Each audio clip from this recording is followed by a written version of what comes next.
सद्गुरू आणि त्यांचे शिष्य बसलेले आहेत। एका कोपऱ्यामध्ये संत अच्युत महाराज आहे, दुसऱ्या कोपऱ्यामध्ये राष्ट्रसंत तुकडोजी महाराज आहे। अच्युत महाराजांचं प्रवचन झालं आणि समारोपीय प्रवचन राष्ट्रसंत तुकडोजी महाराज करतील असं सांगितल्याबरोबर राष्ट्रसंत तुकडोजी महाराज नुकतेच सिंहस्थ पर्वणीतून आले होते, संतांच्या कुंभातून आले होते। ते म्हणायला लागले, म्हणे गडे हो, मी आता सिंहस्थ पर्वणीतून आलेलो आहे, संतांच्या कुंभातून आलेलो आहे।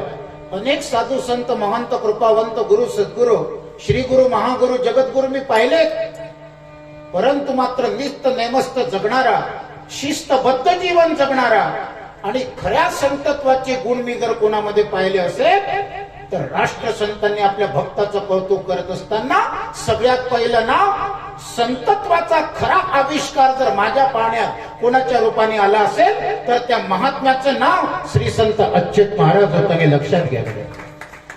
काय सांगू आता त्या संतांचे उपकार मध्ये निरंतर चालू। 1962 साली कौंडण्यपूरला फार प्रचंड प्रमाणामध्ये अष्टग्रहीचा यज्ञ आणि त्या अष्टग्रहीच्या यज्ञाचे अध्यक्षच मुळामध्ये संत अच्युत महाराज। 9 दिवस पर्यंत एक पेला ताकावर महाराजांचा उपास होता आणि 10व्या दिवशी ज्या वेळेला समारोपाला त्या यज्ञकुंडाच्या दर्शनाला बोलावलं, समारोपाला बोलावलं, पूर्णाहुतीला बोलावलं, 7-8 फूट खोल त्या ठिकाणी ते यज्ञकुंड, अर्धा ट्रॉली चंदनाचे लाकडं, अच्युत महाराजांना बोलवलं। महाराजांनी एक फेरी घेतली आणि काय मनात आलं, इतक्या थंड दिशा त्या ठिकाणी एवढ्या मोठ्या धगधगत्या अग्निकुंडामध्ये अग्नि दिव्य घेणारा महात्मा, त्याचं नाव संत अच्युत महाराज होते।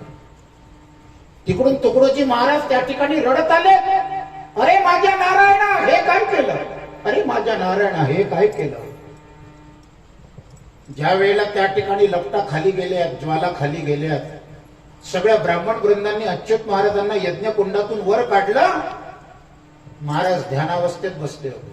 कोणी कुठे ध्यान करते, कोणी चटईवर ध्यान करते, कोणी सतरंजीवर ध्यान करते, कोणी गादीवर ध्यान करते, कोणी क्वाटवर बसून ध्यान करते, परंतु अग्निकुंडामध्ये ध्यान करणारा पहिल्या नंबरचा महात्मा आणि ती धगधगत्या अग्निकुंडामध्ये ध्यान करणारा महात्मा, त्याचं नाव संत अच्युत महाराज आहे।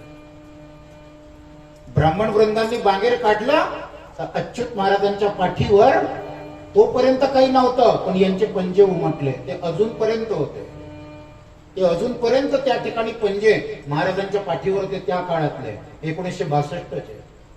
मी ज्या वेळेला मालिश करत असे काळे काकूंकडे, इथून प्रवचन झाल्यानंतर रात्री त्यावेळेला ते पंजे त्या ठिकाणी दिसत असत, आता पुसट झाले होते पण होते।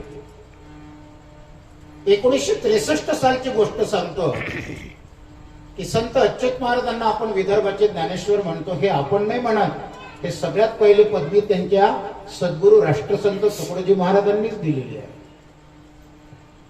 अच्युत महाराज अमरावतीला चालले होते कार्यक्रमाला आणि त्या काळामध्ये काही व्हेकल भेटत नव्हते, वाहन भेटत नव्हते, प्रायव्हेट गाड्या होत्या। महाराजांना ट्रॅक्टरच भेटला। महाराज ट्रॅक्टर मध्ये बसले, अच्युत महाराज शेंदूरजना बाजारभर आणि निघाले, मोजरीला आले। मोजरीला आल्याबरोबर महाद्वारामध्ये राष्ट्रसंत तुकडोजी महाराज आराम खुर्चीमध्ये त्या ठिकाणी बसले होते। भोवतालून त्यांचे 4-5 शिष्य होते। ज्या वेळेला अच्युत महाराजांना दिसलं की इथे तुकडोजी महाराज महाद्वारामध्ये बसलेले आहेत गुरुकुंज मोजरीच्या, अच्युत महाराजांना त्या ट्रॅक्टरवाल्याला म्हणतात, अरे माझे सद्गुरू तुकडोजी महाराज इथे बसलेले आहेत, आपण दर्शन करूया आणि मग तिथून जाऊया। ठीक आहे, हरकत नाही। त्यांनी ट्रॅक्टर थांबवला, तो ट्रॅक्टरवालाही उतरला, अच्युत महाराजही उतरले, महाराजांना नमस्कार केला तुकडोजी महाराजांना। तुकडोजी महाराज विचारतात, काय साधू बुवा कुठे निघाले? म्हणे महाराज अमरावतीला प्रवचन आहे, वेळेवर पोहोचलो पाहिजे, पण मला एकही त्या ठिकाणी वाहन सापडलं नाही, म्हणून म्हणे मी ट्रॅक्टर मध्ये चाललो। बरोबर, हरकत नाही, जा म्हणे। महाराज चालले गेले, ट्रॅक्टर सुरू झाला आणि चालले गेले। भोवताले 4 शिष्य विचारतात, महाराज हे कोण आहे? तुम्हाला माहित नाही का? म्हणे शेंदूरजनाचे संत अच्युत महाराज आहेत ना, हे असे संत। आता त्यावेळेला महाराजांचा वेश होता, कुरळे कुरळे केस होते अच्युत महाराजांचे, साक्षात ज्ञानेश्वरासारखेच दिसायचे। आता तुम्ही जुन्या लोकांनी, आमच्या काळे काकूंनी वगैरे बघितलेलं आहे महाराज जुन्या वेशात, कुरळे कुरळे केस होते, काही टोपी घालत नव्हते महाराज त्यावेळेस. असं छान विष्णू सारखं गंध लावायचे महाराज.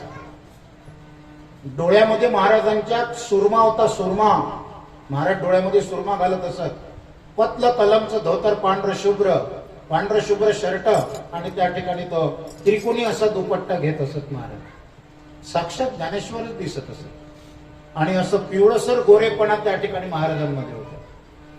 ते महाराज म्हणे हो त्यांचा तो आवडीचा विषय. तुकडोजी महाराज म्हणायला लागले, नाही आम्हाला समजावून सांगा. ते भोवताले 4 शिष्य म्हणायला लागले, आम्हाला समजावून सांगा हे कोण आहेत. त्यावेळेला तुकडोजी महाराजांचे वाक्य होते, अच्युत महाराज हे म्हणजे जर कोणी असतील तर माऊली ज्ञानेश्वर महाराजांचं अपूर्ण राहिलेलं कार्य पूर्ण करण्याकरता साक्षात ज्ञानेश्वराचा अवतार जर आमच्या विदर्भाच्या मातीला कोणाच्या रूपाने लाभला असेल तर त्या महात्म्याचं नाव श्री संत अच्युत महाराज आहे. हे राष्ट्रसंतांचे वाक्य होते. म्हणून 1961 प्रसंग, 1962 प्रसंग, 1963 प्रसंग मी आपल्या समोर याच्यासाठी ठेवला की सद्गुरू आणि भक्ताची जोडी कशी असावी. तर राष्ट्रसंतांच्या सामाजिक आणि आध्यात्मिक कार्याचं अमृत फळ जर या विदर्भाच्या मातीला कोणाच्या रूपाने भेटलं असेल त्याचं नाव संत अच्युत महाराज आहे.